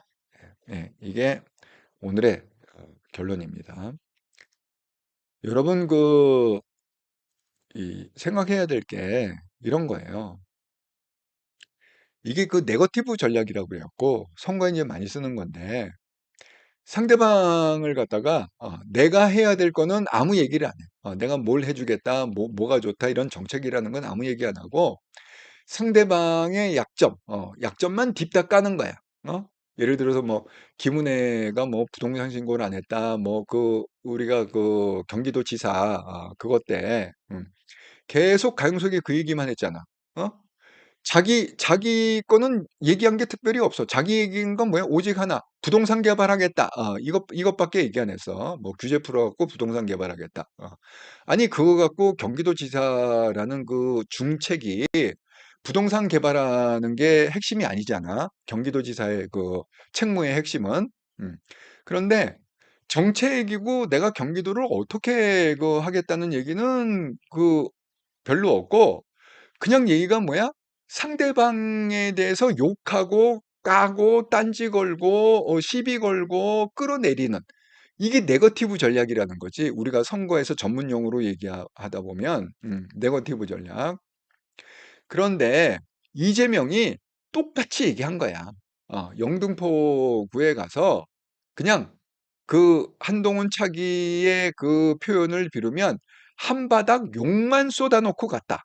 이렇게 얘기해. 한바닥 욕만 쏟아놓고 갔다. 이렇게. 근데 욕만 쏟아놓는다고 해서 그러면 영등포구 시민들의 삶이 실질적으로 윤택해지고 도움이 되느냐? 절대 그렇지 않다는 거예요. 아니 욕만 쏟아주고 아니 자기가 영등포에 뭘 어떻게 하겠다. 자기가 뭐 이렇게 그 집권당이 되면 뭘 어떻게 뭐 그런 얘기를 해야 되는데 뭐가 어떻고 맨날 까고 비난하고 이 얘기만 그냥 욕만 잔뜩 하다가 그렇게 가버리는 그런 사람을 찍을 거냐? 그런 민주당을 찍을 거냐? 아니면 그 한동훈처럼 우리가 이 영등포 시민의 동료 시민의 삶을 갖다 실질적으로 개선시키기 위해서 지금 약속을 갖다 많이 하고 있는데 그런 약속도 긍정적인 약속들 우리 약속들을 하고 그것을 반드시 실천하겠다. 그거를 갖다가 공수표가 아니라 반드시 실천하겠다. 그 고민정이 그 얘기 했잖아. 고민정이 4년 전에 한 약속을 갖다가 광진구에 된 게 거의 없대. 그걸 갖다가 누가 깠느냐? 그 오신환이 까버렸어. 그러고 그걸 갖다 또 지금 재탕하고 있다는 거야. 4년 전에 그 공약했던 걸 갖다가 지금 또 얘기하고 있다는. 그럼 4년 동안 뭐 했다는 거야, 고민정이? 그 얘기입니다, 똑같이. 그렇게 민주당이 얘기하는 거는 공수표라는 거지, 부도수표. 그 약소고음인데 약소고음의 만기가 되면 결국은 부도수표라는 거야, 그게. 그런데 지금 국힘은 뭐예요? 우리가 실질적으로 하는 그 집권 여당이잖아. 그러니까 우리의 약속은 곧 실천이라는 거예요. 그러니까 우리 얘기는 실질적으로 그 여러분들의 그 투표권자의 유권자의 삶을 개선하고 윤택하게 하는, 그렇게 만들 수 있는 거는 결국은 한동훈, 어, 한동훈이 이끄는 국힘이다. 그리고 윤석열 정부다. 집권 여당이다. 이 얘기를 하는 겁니다. 자, 그다음에 정말 이 한동훈 차기가 그 이렇더라 방송을 보는지 어쩌는지 모르겠지만 제가 국힘을 항상 평가할 때 그랬잖아요. 맨날 양반 코스프레하고 점잖은 척하고 아예 마음에서 너희는 쌍놈이니까 그렇게 막 투쟁하고 길바닥에 눕고 아스팔트에 그 눕고 그러지만 어떻게 양반 체면에 이래. 항상 그렇다 그래요. 항상 몸살이고 혹시 내 재산 이거 없어지면 어떻게 국세청에서 이거 문재인 정부 시절에 뭐 국세청에다가 조사 나오면 이렇게 하고 할 말 안 하고 싸울 때 안 싸우고 그리고 또 무능하고 할 줄 아는 게 없어. 그 이 국힘은 할 줄 아는 게 없어. 무능해. 싸울 줄도 모르고 뭐 무슨 정책을 제대로 내나 뭐 방어를 제대로 하나 뭐 아무것도 못해. 그게 집권 여당이건 아니면 야당이라도 투쟁을 제대로 해본 적도 없고 여당이라고 그래갖고 그걸 제대로 민주당을 핸들링한 적이 한 번도 없어. 그걸 너무너무 잘하는 거야. 그랬더니 한동훈이 뭐라고 그래? 된다 이거야. 우리 국민들이 얼마나 국힘에, 얼마나 보수 정당에 그동안 실망해 왔는지 내가 너무너무 잘한다. 왜? 한동훈도 실망했을 거니까. 나처럼.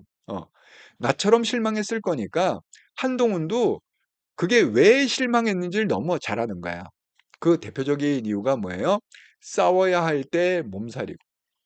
여러분 정말 국힘, 그게 한나라당이건 새누리당이건 좌우간 그 국힘 의원들 중에서 제대로 투쟁력 있는 사람 좀 얘기 좀 해보세요.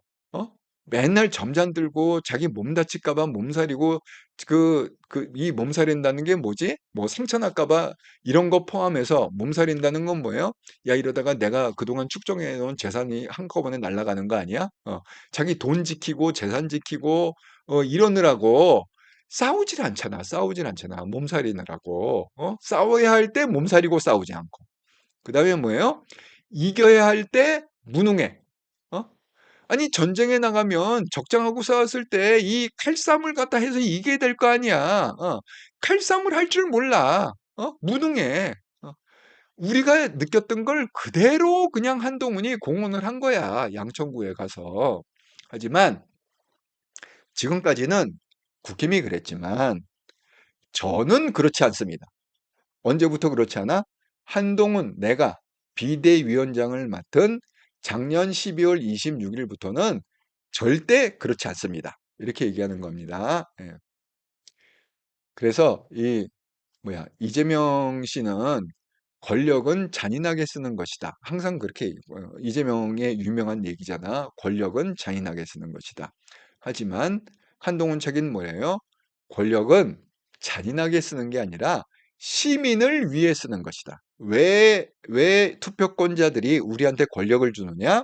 그건 잔인하게 써갖고 죽이라는 게 아니라, 사람을 죽이라는 게 아니라 투표권자들이 우리한테 그런 권력을 주는, 이 권력이죠. 다수당을 만든다는 게 권력이잖아. 그러니까 맨날 뭐 탄핵하고 그 지랄하라는 게 아니라 그렇게 잔인하게 사람 죽이고 이 나라 망치고 자기네들 배불리고 이런 데 쓰려는 게 아니라는 거야. 뭐 대장동 해먹고 백현동 해먹고 이런 데 쓰는 게 아니라는 거야. 권력이라는 거는. 권력은 어떻게 쓰는 거냐? 한동훈 차기의 말에 의하면 동료 시민의 그 윤택한 삶을 위해서, 개선된 삶을 위해서, 행복된 삶을 위해서, 그래서 그분들이 우리를 찍어주고 우리한테 권력을 주는 거다. 이렇게 얘기하는 겁니다. 자, 그러니까 여러분, 우리가 이제 D-28일 남았어요. 그러니까 정말 널리 널리 이 복음을 알려야 돼. 매일매일 우리는 알려야 돼. 그 얘가 있잖아. 18세 이상 유권자들 만나 갖고 28일만 고생하면 돼. 28일만 얼굴에 철판 딱 깔고 그렇게 하고 설득하고 밥 사주고 이러면서 어쨌든 간에 이 복음을 갖다가 최대한 많은 사람들한테 전파를 해야 됩니다.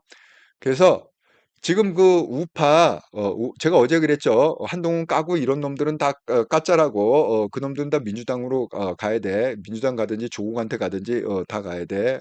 근데 이준석한테 가든지 다 가고 그다음에 정말 그 우파들이 똘똘똘 뭉쳐갖고 한동훈을 믿어야 돼. 어. 내가 그랬죠. 대안이 없잖아. 28일 남겨놓고 대안이 뭐가 있어. 자, 한동훈을 믿고 한동훈이 지금 끌고 가는 방향, 그다음에 한동훈이 세우는 선거 전략, 어, 이런 거를 갖다가 100% 믿고 똘똘똘 뭉쳐서 아주 서포트를 강력하게, 그리고 그 한동훈이 얘기하는 거를 갖다가 강력하게 전도하고 전파를 해서 반드시 우리는 압승해. 그러면 우리 압승해요. 아까 그 민경우도 그러잖아. 지금 우위에 있는데 이거를 한동훈의 어떤 리더십에 결집을 해갖고 그렇게 해서 똘똘 뭉쳐갖고 쫙 전파를 하면 실수 안 하고 말실수 안 하고 전파를 딱 하면 우리는 압승할 수 있다. 이렇게 얘기하는 겁니다.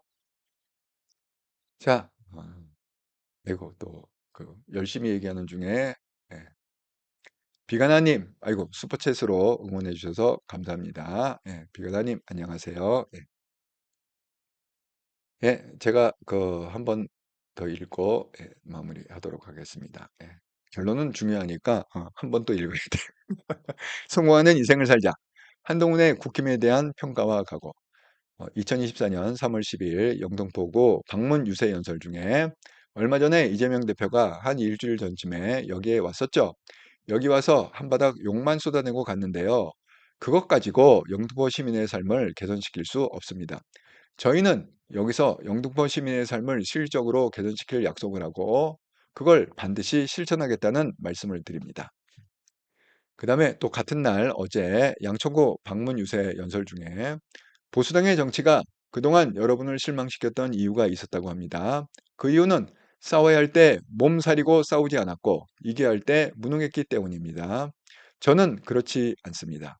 우리는 우리 몸이 다치는 것을 두려워하지 않고 싸울 사람들입니다. 얼마 전에 이재명 대표가 이곳에 온 것을 알고 있습니다. 그분은 권력은 잔인하게 쓰는 것이라고 말했습니다. 저는 거기에 동의하지 않습니다. 여러분, 저는 권력은 시민을 위해 쓰는 것이라고 생각합니다. D-28일 남았습니다. 널리 널리 매일매일 복음을 전파하자. 한동훈을 믿자. 그의 방향을 믿고 그의 전략을 믿고 똘똘 뭉쳐서 압승하자. 예, 이게 오늘의 결론 레슨입니다. 자, 그 요즘 뭐 그 노딱 제가 그랬죠. 예, 그 방송 끝나자마자 노딱 붙이고 그다음에 이제 또 하루쯤 지난 다음에 풀어준다고. 예. 자, 그래서 여러분이 제가 그랬어요. 예, 돈은 포기할 수 있다고. 예, 지금 뭐 대한민국의 명운을 가르는데 그거 뭐 돈이 중요한 게 아닙니다. 지금은. 예, 그래서 광고 제한이 붙으면 이게 전파가 알고리즘에 안 물리니까 전파가 안 되거든요. 그러니까 여러분들이 영상 공유를 많이 해주시고 또 그 말로 제가 그랬죠. 입소문 마케팅이 가장 확실하다고. 그래서 말로 많이 전달을 해주시고 해주기 바랍니다. 그리고 특별히 어제도 그 한 분이 그 방송 끝난 다음에 기업은행 구독 후원 계좌로 이렇게 마음을 보내주셨는데 그런 분들 때문에 제가 매일매일 이 바쁜 가운데도 한국에 오니까 더 바빠 지금. 예, 정신이 없어요. 예, 스케줄이 아주 꽉 짜 있습니다. 자, 하지만 그런 분들 때문에 제가 또 그 바쁜 와중에 또 많은 시간을 투자해 갖고 이 선거를 압승하기 위해서 제가 할 수 있는 건 최선을 다해서 한다고 그랬잖아. 예. 그걸 압승하기 위해서 제 나름대로 또 열심히 할 수 있는 에너지원이 뭐냐? 그렇게 또 그 기업은행으로 후원해 주시고 격려해 주시는 그분들한테 정말 고맙다는 말씀을 드립니다. 예. 자, 이제 여러분의 의견은 제가 또 방송하면서 다 나눴네요. 그죠? 예. 아이고, 오늘도 1시간 40분을 방송을 했네요. 네. 자, 오랜 시간 이렇게 함께 참여해 주셔서 감사합니다. 그리고 저 내일이 목요일이잖아요. 예. 목요일 날은 제가 방송하고 금요일 저녁은 하루는 휴방을 해야 될 것 같습니다. 제가 지방 가는 스케줄이 있어 갖고. 예. 한국 오니까 어쩔 수가 없죠. 그죠? 예. 1년 만에 오니까 또 뭐 여러 가지 왔다 갔다 해야 될 상황이 있습니다. 예.